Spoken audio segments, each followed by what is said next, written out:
एक दिन वो आया और लड़की के शरीर को ऐसे देखा जैसे कुछ भूल चुका हो, फिर ऑकवर्डली निकल गया। मैंने सोचा, भाई स्योवन, तू ये जानबूझकर कर रहा है क्या? लड़की बाहर बैठी थी, शेर पर। स्योवन बोला, मादा शेर शेर पर नहीं बैठती, नहीं तो गुरु को गैस हो जाती है। लड़की वहां से उठी और बुद्ध मंदिर में जाकर प्रार्थना करने लगी। धीरे धीरे आंख लग गई। स्योयुअन ने चुपके से कंबल ओढ़ाया, लेकिन उसके दिल में कुछ और ही पक रहा था। और फिर जब लड़की सो रही थी, स्योयुअन ने उसकी ओर हाथ बढ़ाया, लेकिन लड़की जाग गई। वो डर गई, घबरा गई और खुद को बुद्ध के सामने जाकर माफी मांगने लगी। अब लड़की का रवैया बदल गया था। वो पहले बुद्ध को निहारती, फिर ड्राइव पर निकलती, लेकिन स्योयुअन का अंदरूनी तूफान थमता नहीं। तूने मेरी दवा की बोतल तोड़ दी, स्योयुअन ने झुंझलाकर कहा। हार्मोन गड़बड़ा गए थे, उसकी किरण बांह किसी काम की नहीं रही। आखिरकार वो अपनी इच्छाओं से हार गया। लड़की को पानी में घसीटा और फिर खुद बाहर निकल गया, उस घाटी में जहां सालों से सिर्फ साधु सिर धोते हैं। न कोई गाय, न भेड़, बस वो और उसकी अधूरी इच्छाएं। और उसका सुख बस एक धोखा था। वो बुद्ध को छोड़कर वो अपने पाप में डूबता चला गया। फिर एक रात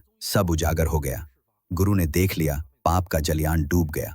लड़की जब मंदिर में आई थी, वो जैसे मुर्दा थी, लेकिन स्योयुअन के इंजेक्शन से वो चमत्कारी ढंग से ठीक हो गई। अब जब लड़की स्वस्थ थी तो उसे जाना था, पर स्योयुअन का मन अब मंदिर में नहीं लगता। वो भाग गया, पीछे छोड़ गया सिर्फ बर्बादी। 10 साल बाद जब गुरुमा जीजू को स्योयुअन की खबर मिली तो उसने फिर से अपनी पुरानी साध्वी वेशभूषा निकाल ली। पर अब स्योयुअन पहले जैसा शांत साधु नहीं रहा। उसने अपनी ही पत्नी की हत्या कर दी, क्योंकि वो अब एक भूत बन गई थी। मंदिर अब खाली था, बुद्ध की मूर्ति गायब थी, पर जीजू अब भी शांति में थी। उसने मंदिर के फर्श पर एक कविता लिखी और स्योयुअन को कहा, इस कविता को खून से काट। स्योयुअन का खून खौल गया, लेकिन ये उसकी सजा थी। जब पुलिस आई तो वो फूट फूट कर रो पड़ा, क्योंकि अब न बुद्ध उसके पास थे, न खुदा, बस एक पाप जो कभी